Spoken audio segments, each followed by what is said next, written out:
Many boats seem to be using a trolling motor, but they all seem to be open boats.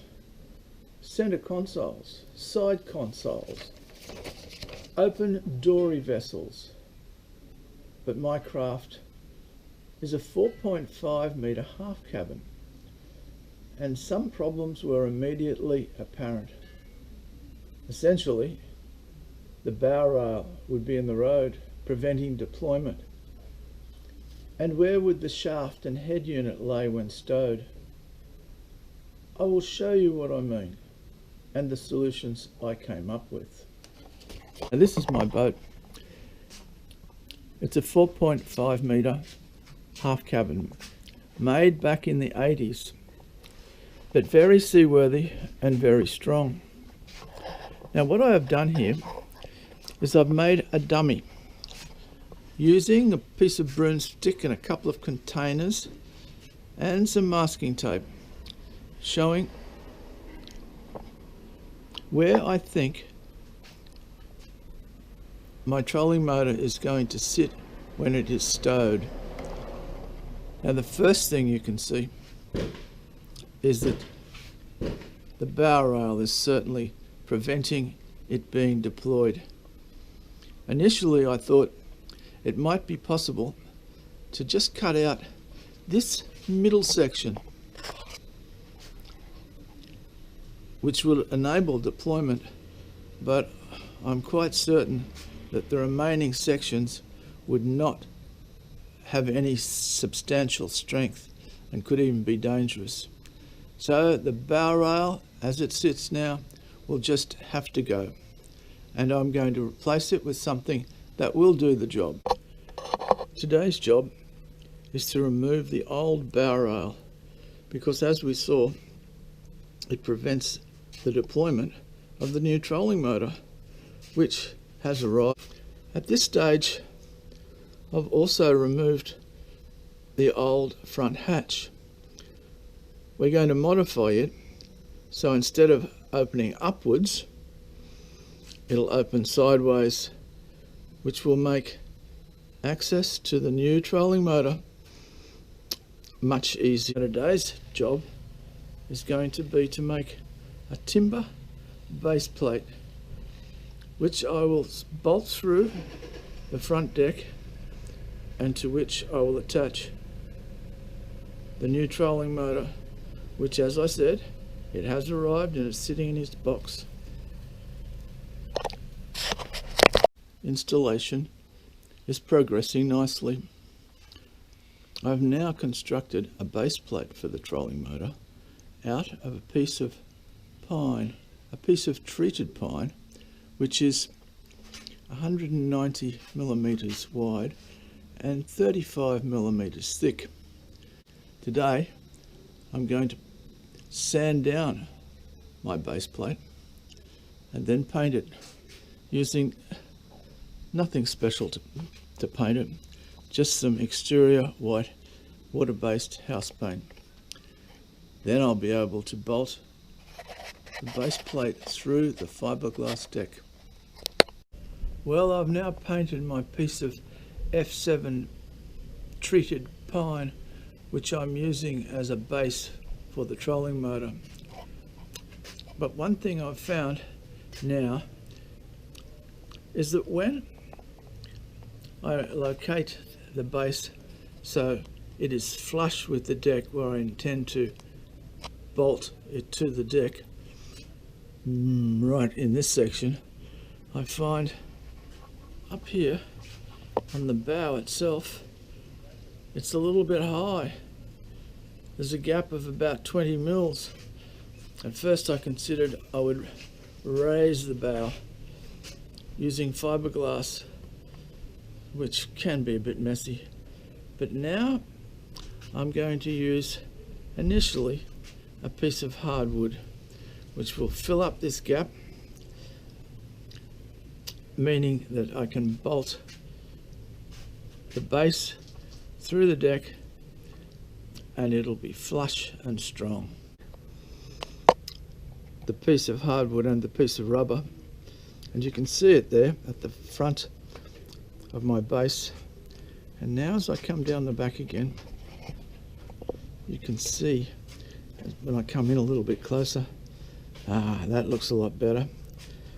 My base is now sitting flush and it'll bolt through the foredeck securely and with all the strength I'm going to need.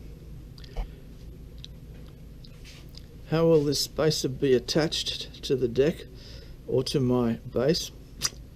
Not sure. Might just screw it all to the base. That should do the trick. My base plate is in position and it's the right position. I've ensured that it's sitting neatly. I've ensured that the end is flush where the motor's going to sit. I've ensured that there'll be between 25 and 37 millimeters between the shaft and the gunnel rubbers. And I've cut off a piece of hardwood timber for a backing plate which will sit underneath the foredeck. Yesterday I crawled in to see where the backing plate was going to sit, and luckily I did, because underneath there's a bulkhead which could have caused problems if I hadn't have determined where its position is. Okay, today I'm going to drill the holes through the base plate, through the foredeck and through my backing plate, and then I'll be able to firmly lock it in position, finally. There. As you can see, the pine base, F7 treated pine, is now bolted to the foredeck with 4 bolts, 4 8mm bolts, and a piece of hardwood backing plate underneath. And here's the Minn Kota unit, sitting almost exactly as I had planned it to be. It's deployed at the moment, and here's that crucial distance measurement. 1.5 inches, between 1 and 1.5 inches between the shaft and the gunnel rubbers. The only adjustment I did have to make from my original plan was the angle. Had to be the angle at which the unit is sitting on my pine base plate had to be adjusted a couple of degrees in order that the head unit would have sufficient clearance from the half cabin where it sits when it is stowed. The main unit has been bolted to my base, my F7 pine base. Just followed the instructions provided, but as you can see, I did have to use almost every tool in the shed to make it work. The unit is finally installed and I'm happy with the positioning of it. It seems to be just right. There are some issues that I have with, firstly, the deployment and stowing process. This easy deploy handle seems very difficult to use, and in fact takes so much force at the moment I'm planning to extend it out to about here, but I'll have to check to see what it'll do to the warranty. And also, when we're stowing it, it seems to be, the shaft seems to be very sticky in this unit here when it gets up towards the end. Perhaps I'll need to lubricate it. We'll see. So now we're up to installing the electrics, which shouldn't be too hard. All we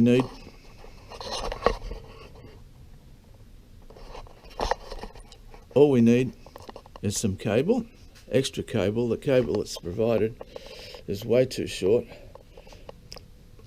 and also the lugs on the end of it were way too small. So I saw some more. So we need cable. We also need a circuit breaker, a 60 amp circuit breaker, which I also sourced from J-Car. I might add that the J-car cable 8AWG is tinned, preventing corrosion, while the piece of cabling that came installed on the motor is not.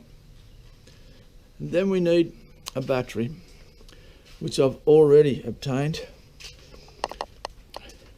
And where do we position the battery? Well, inside the half cab. And I've put it on the starboard side, even though I would have liked to have placed it right in the center of the boat. But that would have prevented easy access up to that forward hatch, which is necessary to deploy the unit. Well, as you can see, the wiring's now complete. I just used the tie downs for the battery, and that was easy to install. I've got too much cable there. I'll have to loop it up and cable tie it out of the road. The next step is going to be to put on the new bow rail. I was going to put bow rails on both sides, but I think one should be sufficient. You can see it there. It's a little high at the moment, it has to be cut off. And brackets will be welded on. At the moment I've got some dummied up, which are just held on by clamps so we can see how it's going to look. Well, don't you love it when a plan comes together? The unit is finally installed. The unit and the other essentials. Remember, I had to remove the other bow rail. Well, I've now replaced it with this new bow rail. Not really a bow rail, more a rail, a grab rail for my decky, who I think is going to use it when he has to come up the front to retrieve the unit. And another handrail, which will also aid in that process when he has to walk around this side deck to come up the front. I always thought the retrieval process was fairly easy. It might be on some of the other units, but as far as I can see, on the Powerdrive, it is fairly difficult, and it helps if someone can stand directly above it and then pull up with all their weight. In my very first clip, I said I would show you my solution to the fact that the head of the Minn Kota protrudes past the edge, the gunnel rubber of the gunnel rubber, and there was a possibility it could come into contact with some obstruction when I was reversing or going forward. Well, here's my solution. I've attached a stainless steel bumper bar to the side of the boat. So this is it, the final test. We're looking at Tony, my decky, who's responsible for deploying and stowing our spot lock. Never again will he have to anchor. We put it in and it's working. It seems to be working fine. At the moment, we've got it on spot lock. And as you can see, we've got about at least 15 knots of wind. And we've been sitting almost exactly in position, according to some landmarks we've taken. Almost exactly for the last 5 minutes. Have we moved? Yeah, we're moving a little bit. The wind's moving it. And then we sort of move back a little bit. Have we moved much? I don't think we've moved more than 5 meters from where we started off from, especially on this western landmark. Well, Tony, what do you think of the little Minn Kota now? Success.